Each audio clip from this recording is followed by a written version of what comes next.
ಎಲ್ಲರಿಗೂ ನಮಸ್ಕಾರ. ಮಂತ್ರಗಳ ಪಠಣವು ವಿಶೇಷವಾದ ಶಕ್ತಿಯನ್ನು ಹೊಂದಿರುತ್ತದೆ.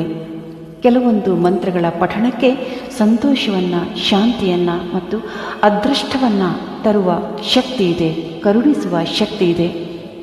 ಇಷ್ಟಾರ್ಥಗಳ ಈಡೇರಿಕೆಗೆ ಅಥವಾ ನಮ್ಮೆಲ್ಲ ಆಸೆಗಳು ಈಡೇರಬೇಕಾದರೆ ನಾವು ಯಾವೆಲ್ಲ ಮಂತ್ರಗಳನ್ನು ಪಠಿಸಬೇಕು, ಯಾವ ದೇವರ ಮಂತ್ರಗಳನ್ನು ಯಾವ ಸಿದ್ಧಿಗಾಗಿ ಪಠಿಸಬೇಕು? ಹಿಂದೂ ಧರ್ಮದಲ್ಲಿ ಪ್ರಚಲಿತವಾಗಿರುವ 5 ಮಂತ್ರಗಳನ್ನು ಇವತ್ತಿನ ವಿಡಿಯೋದಲ್ಲಿ ನೋಡ್ತಾ ಹೋಗೋಣ. ಈ ಮಂತ್ರಗಳು ತುಂಬ ಸುಲಭವಾಗಿ ಸರಳವಾಗಿವೆ.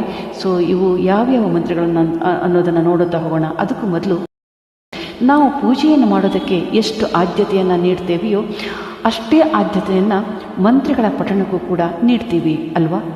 ಮಂತ್ರಗಳನ್ನು ಪಠಿಸೋದಕ್ಕೆ ಹೆಚ್ಚು ಪ್ರಾಶಸ್ತ್ಯವನ್ನು ಕೊಡ್ತೀವಿ. ನಾವು ಮಂತ್ರಗಳನ್ನು ಪಠಿಸುವಂತಹ ಸಂದರ್ಭದಲ್ಲಿ ಅದರಿಂದ ಸೃಷ್ಟಿಯಾಗುವ ಕಂಪನಗಳು ನಮ್ಮ ದೇಹವನ್ನು, ಮನಸ್ಸನ್ನು ಮತ್ತು ಮೆದುಳನ್ನು ಚುರುಕಾಗಿಸ್ತವೆ ಅಲ್ವಾ? ನಾವು ಯಾವುದೇ ಮಂತ್ರವನ್ನು ಪಠಿಸಿದರೂ ಪ್ರತಿಯೊಂದು ಮಂತ್ರವು ಅದರದ್ದೇ ಆದ ಪ್ರಯೋಜನವನ್ನು ಒಳಗೊಂಡಿರುತ್ತದೆ. ಅದರಂತೆ ಇಲ್ಲಿ 5 ಮಂತ್ರಗಳ ಬಗ್ಗೆ ಹೇಳ್ತಾ ಇದ್ದೀನಿ. ಹಾಗೆ ಈ 5 ಮಂತ್ರಗಳನ್ನು ಪಠಿಸೋದರಿಂದ ವ್ಯಕ್ತಿಯ ಆಸೆಗಳು ಈಡೇರ್ತವೆ. 5 ಮಂತ್ರಗಳು ಅಪೇಕ್ಷಿತ ಫಲಿತಾಂಶಗಳನ್ನು ಸಾಧಿಸಲು ಸಹಾಯ ಮಾಡ್ತವೆ. ಆಸೆಗಳು ಈಡೇರಬೇಕಾದರೆ ಈ 5 ಮಂತ್ರಗಳನ್ನು ದಿನನಿತ್ಯ ಕೂಡ ಪಠಿಸುವುದು ಉತ್ತಮವಾಗಿದೆ. ಹಾಗಿದ್ರೆ ಬನ್ನಿ ಆ 5 ಮಂತ್ರಗಳು ಯಾವುದು ಅಂತ ನೋಡೋಣ. ಮೊದಲನೇದಾಗಿ ಮಹಾಗಣಪತಿಯನ್ನು ಸ್ಮರಿಸ್ತಾ ಮಹಾಗಣಪತಿಯ ಒಂದು ಮಂತ್ರವನ್ನೇ ಆಯ್ಕೆ ಮಾಡಿಕೊಂಡಿದ್ದೀನಿ. ಅದು ಓಂ ಗಂ ಗಣಪತಯೇ ನಮಃ ಅಂತ. ಈಗ ನೋಡಿ, ಕುಟುಂಬದಲ್ಲಿ ಮನಸ್ತಾಪಗಳು ಹೆಚ್ಚಾಗಿರುತ್ತೆ, ಕುಟುಂಬದ ಸದಸ್ಯರ ನಡುವೆ ಭಿನ್ನಾಭಿಪ್ರಾಯಗಳು ಹೆಚ್ಚಾಗಿರುತ್ತೆ, ಮತ್ತು ಜಗಳಗಳು ಹೆಚ್ಚಾಗ್ತಾ ಇರುತ್ತೆ ಅಲ್ವಾ? ಕುಟುಂಬದಲ್ಲಿ ಸಂತೋಷ ಇರಲ್ಲ, ಕೌಟುಂಬಿಕ ನೆಮ್ಮದಿ ಇರಲ್ಲ.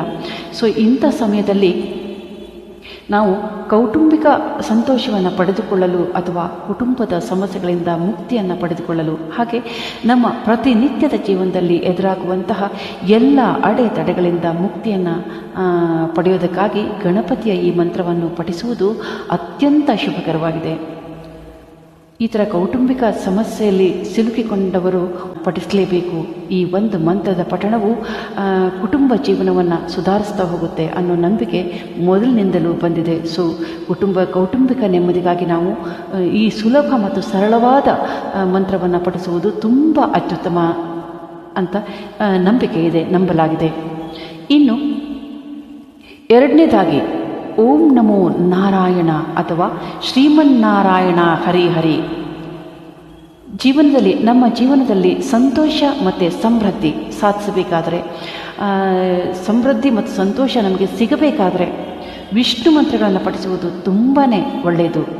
ಸಂತೋಷ ಸಮೃದ್ಧಿಗಾಗಿ ಜನರು ವಿಷ್ಣುವಿನ ಮಂತ್ರವಾದ ಓಂ ನಮೋ ನಾರಾಯಣ ಅಥವಾ ಶ್ರೀಮನ್ನಾರಾಯಣ ಹರಿಹರಿ ಅನ್ನೋ ಮಂತ್ರಗಳನ್ನು, ಈ 2 ಮಂತ್ರಗಳನ್ನು ಕೂಡ ಪಠಿಸ್ತಾರೆ. ಈ ಮಂತ್ರಗಳು ನಮಗೆ ಸಂತೋಷ, ಸಮೃದ್ಧಿ ಎಲ್ಲವನ್ನು ನೀಡ್ತಾ ಹೋಗುತ್ತೆ. ಅದು ಮಾತ್ರವಲ್ಲ, ನಮಗೆ ಮಾನಸಿಕ ಶಾಂತಿಯನ್ನು ಮತ್ತು ಬೌದ್ಧಿಕ ಶಕ್ತಿಯನ್ನು ಕೂಡ ಈ ಮಂತ್ರ ಕರುಣಿಸುತ್ತೆ. ನೋಡಿ ಎಷ್ಟು ಸುಲಭವಾಗಿದೆ ಈ ಮಂತ್ರ ಅಲ್ವಾ?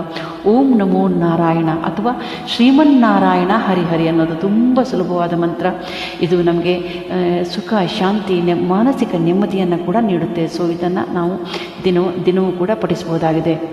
ಇನ್ನು ಮೂರನೇದಾಗಿ ಶಿವನ ಮಂತ್ರವನ್ನು ನೋಡೋಣ. ಅಂದರೆ ಮೃತ್ಯುಂಜಯ ಮಹಾಮಂತ್ರ ಇದು. ಓಂ ತ್ರಯಂಬಕಂ ಯಜಾಮಹೇ ಸುಗಂಧಿಂ ಪುಷ್ಟಿವರ್ಧನಂ ಉರ್ವಾರುಕಮಿವ ಬಂಧನಾನ್ ಮೃತ್ಯುರ್ಮುಕ್ಷೀಯ ಮಾಮೃತಾತ್. ಇದು ಎಲ್ಲ ವಿಚಾರಗಳ ಬಗ್ಗೆ ಮನಸ್ಸಿನಲ್ಲಿ ಈಗ ಭಯವನ್ನು ಹೊಂದಿರ್ತಾರಲ್ವ. ಕೆಲವು ವ್ಯಕ್ತಿಗಳಿಗೆ ಯಾವುದೇ ಕೆಲಸ ಮಾಡಬೇಕಾದ್ರೂ ಕೂಡ ತುಂಬ ಭಯ ಇರುತ್ತೆ. ಚಿಕ್ಕ ಕೆಲಸ ಆಗಿರಲಿ, ದೊಡ್ಡ ಕೆಲಸ ಆಗಿರಲಿ, ತುಂಬ ಹಿಂಜರಿಕೆ ಮಾಡ್ತಾ ಇರ್ತಾರಲ್ವ, ತುಂಬ ಭಯ ಪಡ್ತಿರ್ತಾರೆ. ಅಂದರೆ ಈ ಅತಿಯಾದ ಭಯದಿಂದನೇ ಆ ಕೆಲಸವನ್ನು ಮಾಡೋದನ್ನೇ ಕೂಡ ಬಿಟ್ಟುಬಿಡ್ತಾರೆ ಕೆಲವರು, ಆಗೋದೇ ಇಲ್ಲ ಭಯದಿಂದ. ಸೊ ಮತ್ತು ಇದಲ್ಲದೇ ಪದೇ ಪದೇ ಆರೋಗ್ಯದ ಸಮಸ್ಯೆಗಳಿಗೆ ಗುರಿಯಾಗುವವರು, ತುಂಬ ಅನಾರೋಗ್ಯದಿಂದ ಬಳಲ್ತಾ ಇರೋರು, ಅದರಿಂದ ಹೊರಬರೋದಕ್ಕೆ ಕೂಡ ಈ ಒಂದು ಮೃತ್ಯುಂಜಯ ಮಹಾಮಂತ್ರವನ್ನು ಜಪಿಸಬಹುದಾಗಿದೆ, ಪಠಿಸಬಹುದಾಗಿದೆ. ಆಧ್ಯಾತ್ಮಿಕ ಜಾಗೃತಿಯನ್ನು ಸಾಧಿಸಲು ಈ ಒಂದು ಮಹಾಮೃತ್ಯುಂಜಯ ಮಂತ್ರವನ್ನು ಪಠಿಸಬೇಕು. ಶಿವನಿಗೆ ಸಂಬಂಧಿಸಿದ ಈ ಒಂದು ಮಂತ್ರವು ಜನರನ್ನು ಭಯದಿಂದ ಮತ್ತು ಆರೋಗ್ಯದ ಸಮಸ್ಯೆಗಳಿಂದ ಕೂಡ ಮುಕ್ತಿಗೊಳಿಸುತ್ತೆ. ಹಾಗೆ ನಾಲ್ಕನೇದಾಗಿ ಗಾಯತ್ರಿ ಮಂತ್ರ ಓಂ ಭೂರ್ಭುವಸ್ವಃ ತತ್ಸವಿತುರ್ವರೆಣ್ಯಂ ಭರ್ಗೋ ದೇವಸ್ಯ ಧೀಮಹಿ ಧಿಯೋ ಯೋ ನ ಪ್ರಚೋದಯಾತ್. ಈ ಮಂತ್ರ ಮಾನಸಿಕ ಶಾಂತಿಯನ್ನು ಅಥವಾ ವ್ಯಕ್ತಿತ್ವ ವಿಕಸನವನ್ನು ಸಾಧಿಸಲು ಬಯಸಿದರೆ ಅಂತಹ ಸಂದರ್ಭದಲ್ಲಿ ಗಾಯತ್ರಿ ಮಂತ್ರವನ್ನು ನಾವು ಪಠಿಸಬಹುದಾಗಿದೆ. ಇದು ಅತ್ಯಂತ ಪ್ರಯೋಜನಕಾರಿಯಾಗಿದೆ. ಈ ಮಂತ್ರದ ಪಠಣವು ನಮ್ಮ ಜೀವನದ ಅತ್ಯಂತ ಸಂದಿಗ್ಧ ಪರಿಸ್ಥಿತಿಗಳನ್ನು ನಮ್ಮನ್ನು ಕಾಪಾಡುತ್ತೆ ಅನ್ನೋ ನಂಬಿಕೆ ಮೊದಲಿನಿಂದ ಕೂಡ ಇದೆ. ಅಷ್ಟು ಮಾತ್ರವಲ್ಲದೆ ಈ ಮಂತ್ರವನ್ನು ಯಾವ ವ್ಯಕ್ತಿ ಪ್ರತಿನಿತ್ಯವೂ ತಪ್ಪದೆ ಪಠಿಸ್ತಾರೋ ಅವರು ಮೋಕ್ಷವನ್ನು ಕೂಡ ಸಾಧಿಸ್ತಾರೆ ಅನ್ನೋ ನಂಬಿಕೆ ಇದೆ.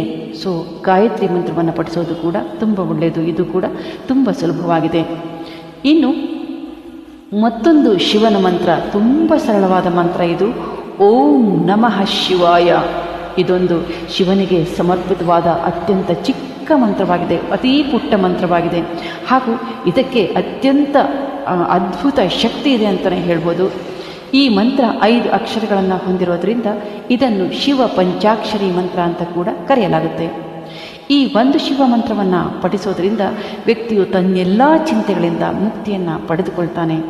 ಆತನ ಬುದ್ಧಿವಂತಿಕೆ ಮತ್ತು ಜ್ಞಾನ ಕೂಡ ವೃದ್ಧಿಯಾಗ್ತಾ ಹೋಗುತ್ತೆ.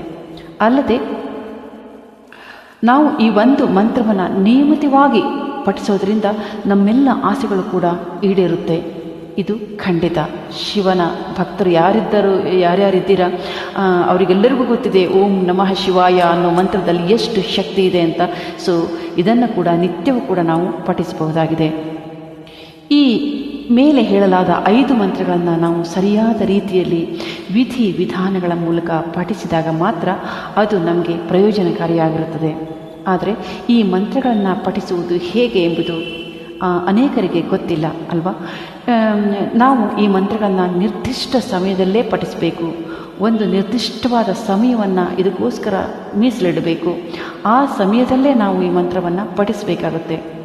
ನಾವು ಮಂತ್ರವನ್ನು ಪಠಿಸುತ್ತಿರುವಾಗ ಯಾರು ಕೂಡ ನಾವು ಮಂತ್ರವನ್ನು ಪಠಿಸುತ್ತಿರೋ ಸ್ಥಳಕ್ಕೆ ಬರಬಾರ್ದು. ಆ ಮಂತ್ರವನ್ನು ಒಬ್ಬರೇ ಕುಳಿತು ಪಠಿಸಬೇಕಾಗುತ್ತೆ. ಹಾಗೆ ಈ ಮಂತ್ರಗಳನ್ನು ಪಠಿಸುವಾಗ ಕಣ್ಣುಗಳನ್ನು ಕಡ್ಡಾಯವಾಗಿ ಮುಚ್ಚಿಕೊಂಡೇ ಪಠಿಸಬೇಕಾಗುತ್ತೆ. ಈ ಮಂತ್ರಗಳನ್ನು ನಾವು ಕನಿಷ್ಠ 11 ಬಾರಿ ಪಠಿಸಬೇಕು. ಸಾಧ್ಯವಾದರೆ 108 ಬಾರಿ, ಅಥವಾ ಇನ್ನೂ ನಮಗೆ ಸಮಯ ಇದೆ ಅಥವಾ ಅವಕಾಶ ಇದೆ ಅನ್ನೋರು 1008 ಬಾರಿ ಕೂಡ ಪಠಿಸಬಹುದಾಗಿದೆ. ಆದರೆ ಒಂದು ಮಾತು, ಯಾವುದೇ ಒಂದು ಆಸೆಯ ಈಡೇರಿಕೆಗಾಗಿ ನಾವು ಈ ಮಂತ್ರವನ್ನು ಪಠಿಸ್ತಾ ಇದ್ದರೆ, ಅಂದರೆ ಮನಸ್ಸಿನಲ್ಲಿ ಯಾವುದೇ ಒಂದು ಕೋರಿಕೆಯನ್ನು ಇಟ್ಟುಕೊಂಡು ಮಂತ್ರಗಳನ್ನ ಆಯ್ಕೆ ಮಾಡಿಕೊಂಡು ಪಠಿಸ್ತಾ ಇದ್ದರೆ ಅದರ ಬಗ್ಗೆ ಯಾರಿಗೂ ಕೂಡ ಹೇಳಬಾರ್ದು. ಇದಕ್ಕೋಸ್ಕರ ನಾನು ಇದನ್ನು ಮಾಡ್ತಿದ್ದೀನಿ ಅಂತ ಯಾರಿಗೂ ಕೂಡ ಹೇಳದೆ ಅದನ್ನು ರಹಸ್ಯವಾಗಿಡುವುದು ಉತ್ತಮವಾಗಿದೆ. ಸೊ 5 ಮಂತ್ರಗಳು ಯಾವ್ಯಾವುದು ಅಂತ, ಯಾವ್ಯಾವ ಸಿದ್ಧಿಗಾಗಿ ಅಂತ ಕೂಡ ನಾವು ತಿಳ್ಕೊಳ್ತಾ ಹೋದ್ವಿ. ಮಂತ್ರಗಳಿಗೆ ಅದರದ್ದೇ ಆದ ಒಂದು ಅದ್ಭುತ ಶಕ್ತಿ ಇರುತ್ತೆ.